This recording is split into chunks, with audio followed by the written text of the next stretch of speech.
Salam sejahtera, terima kasih karena bersama dengan saya di Nazilin Unity Channel. Ini satu pendedahan paling menarik, paling panas berkait dengan titah edendum Najib. Sekali lagi disahkan bahwa tiada dokumen tambahan atau edendum Istana Negara dalam rekod rasmi BHEUU. Wow.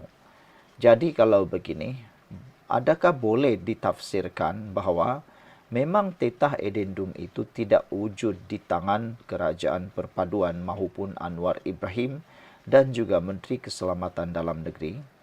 Maka betulkah seperti yang didakwa oleh Anwar Ibrahim bahwa dia tidak pernah melihat titah edendum tersebut? Dan Menteri Keselamatan Dalam Negeri juga tidak pernah melihat titah edendum tersebut. Hal ini kerana telah disahkan oleh BHEUU bahwa sah tiada dokumen tambahan atau edendum Istana Negara dalam rekod rasmi. Bahagian hal ehwal undang-undang Jabatan Perdana Menteri sebagai urus setia kepada Lembaga Pengampunan mengesahkan bahawa tiada sebarang dokumen tambahan atau edendum yang berada dalam fail atau rekod rasmi mereka. Ia memaklumkan bahawa bahagian hal ehwal undang-undang tidak pernah, ulang sekali lagi, mereka tidak pernah menerima sebarang pemakluman atau arahan rasmi dari Istana Negara berhubung perkara ini. BHEUU, Jabatan Perdana Menteri menegaskan bahawa sebarang kenyataan yang boleh mengelirukan orang ramai mengenai kedudukan atau peranan lembaga pengampunan adalah tidak wajar dan berpotensi mengundang tindakan sewajarnya, katanya dalam satu kenyataan media hari ini. BHEUU turut menegaskan, Menteri di Jabatan Perdana Menteri, Undang-Undang dan Reformasi Institusi tidak menganggotai lembaga pengampunan maupun terlibat dengan apa-apa urusan pentadbiran atau pengurusannya, termasuk apa-apa perkara lain berkaitan pengampunan mana-mana banduan. Jadi, sekarang ini bolehlah dinyatakan bahawa kenyataan Khairi Jamaluddin yang menuduh Menteri UMNO, iaitu Menteri Undang-Undang Reformasi Institusi Azharuddin Othman Said, yang seakan-akan bersekongkol bersubahat menyorok atau menyembunyikan titah edendum itu adalah tidak tepat sama sekali. Hal ini kerana BHEUU telah menegaskan menteri tersebut tidak menganggotai lembaga pengampunan maupun terlibat dengan apa-apa urusan pentadbiran atau pengurusannya, termasuk apa-apa perkara lain berkaitan pengampunan mana-mana banduan. Katanya prosiding dan maklumat berkaitan lembaga pengampunan adalah tertakluk sepenuhnya kepada Akta Rahsia Rasmi Akta 88. Maka semua dokumen yang berkaitan hanya boleh diakses oleh ahli-ahli lembaga pengampunan dan individu yang diberi kuasa secara langsung oleh lembaga tersebut. Tiada mana-mana pihak lain, tanpa mengira kedudukan atau jawatan, mempunyai akses kepada dokumen-dokumen tersebut, sejajar dengan prinsip kerahsiaan dan integriti, ujarnya lagi. Tambahnya, Lembaga Pengampunan bagi Wilayah-Wilayah Persekutuan Kuala Lumpur, Labuan dan Putrajaya adalah sebuah badan bebas yang ditubuhkan berdasarkan peruntukan perlembagaan persekutuan. Peranan bahagian hal ehwal undang-undang adalah hanya sebagai urus setia kepada lembaga pengampunan. Lembaga pengampunan bukan sebuah agensi atau jabatan kerajaan di bawah BHEUU JPM. Justru itu, ia memberi amaran agar tidak mengeluarkan sebarang kenyataan yang berpotensi mengelirukan orang ramai.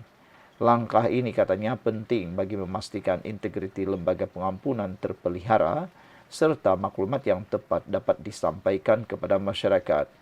BHEUU sentiasa komited dalam menjalankan tugas sebagai urus setia dengan penuh integriti, ketelusan dan profesionalisme selaras dengan perlembagaan persekutuan dan undang-undang lain yang sedia ada, kata beliau lagi.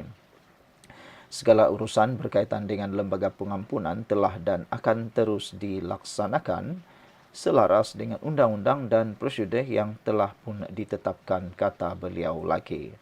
pas hanya tunggang isu titah idindum, cetus polemik politik belasa kerajaan perpaduan menurut laporan ini lagi.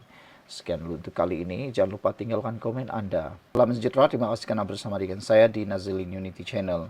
Disangkakan Anwar Ibrahim yang letak jawatan. Rupa-rupanya bukan Anwar Ibrahim yang letak jawatan, tetapi seorang pemimpin besar dalam Parti Bersatu akhirnya letak jawatan dan meninggalkan Bersatu serta Perikatan Nasional. Siapa orangnya? Yaitu Mahathir Rais yang merupakan pengkritik kepada Himpunan Solidariti Najib yang turut disertai oleh Bersatu dan juga PAS serta UMNO. Setiausaha Bersatu, Dr. Mahathir Mohamad Rais mengumumkan peletakan keahlian dari parti itu berkuat kuasa serta merta. Setiausaha Bersatu, saudara-saudara sekalian, beliau bukan orang biasa-biasa. Ini adalah Setiausaha Bersatu. Beliau turut melepaskan semua jawatannya dalam Bersatu dan Perikatan Nasional PN. Pengunduran itu dimaklumkan melalui satu surat yang ditujukan kepada Datuk Dr. Radzi Jedin yang juga Ketua Bendahari Ketua Badan Pimpinan Bersatu dan pengerusi Perikatan Nasional Wilayah Persekutuan hari ini. Nampaknya bukannya Perikatan Nasional makin menjadi kuat, bukannya Bersatu makin menjadi kuat, tetapi makin hari makin malam. Bayangkan saja setiausaha mereka di wilayah persekutuan telah pun meletak jawatan kerana beberapa perkara. Beberapa hari yang lepas juga seorang exco juga telah pun meletakkan jawatan untuk beberapa jawatan beliau kerana dilihat seakan-akan tidak sehaluan dengan Hilman. Jadi, apa yang akan jadi? Apa yang seterusnya akan jadi kepada Parti Bersatu? Nampaknya Parti Bersatu kini berada di hujung tanduk dalam keadaan yang tenat dan silap-silap hari bulan tidak akan mampu bangkit lagi. Kata beliau, yaitu Setiausaha Bersatu ini, saya dengan ini melepaskan jawatan selaku Setiausaha Bersatu wilayah dan Setiausaha Perikatan Nasional Wilayah Persekutuan serta juga mengumumkan peletakan keahlian dalam Bersatu berkuat kuasa serta merta. Demikian surat yang dikongsi kepada media. Mahathir antara pemimpin Bersatu yang lantang mengkritik rakan sekutunya kerana bersolidariti untuk Datuk Seri Najib Razak. Sekarang ini sudah mulai lihat bahawa beberapa pemimpin Parti Bersatu benar-benar tidak setuju dengan tindakan terutamanya Parti Sekutu Bersatu iaitu PAS yang beria-ia sangat gairah bersolidariti pula untuk Datuk Seri Najib Razak yang sebelum ini mereka lah yang paling kuat meminta supaya Najib segera didakwa dan dipenjarakan. Akhirnya sama-sama pula bersolidariti untuk menunggang isu Najib. Jadi pastinya pemimpin seperti yang meletakkan jawatan ini, yaitu Mahathir Rais, melihatnya sebagai sesuatu yang jijik dan memualkan. Katanya, sabitan dan hukuman 12 tahun penjara bekas Perdana Menteri dalam kes SRC Internasional menjadi peristiwa penting bagi Malaysia dan menyifatkan Perhimpunan Solidariti itu sebagai mengecewakan. Mengenai masa hadapannya, Mahathir berkata, beliau masih belum menentukan untuk menyertai mana-mana parti. Saudara-saudara sekalian, ini satu perkara yang memang mengejutkan kita semua. Persoalan besar pada pagi ini ialah siapa yang akan seterusnya keluar daripada Parti Bersatu pula. Tidak mustahil satu demi satu akan keluar kerana tidak puas hati dengan tindakan mereka menyertai Solidariti Najib. Nampaknya Solidariti Najib bukan menyatukan Parti Bersatu tetapi telah memecahkan Parti Bersatu. Silap-silap hari bulan, PAS Bersatu juga akan bercerai. Kita jumpa lagi. Bye-bye.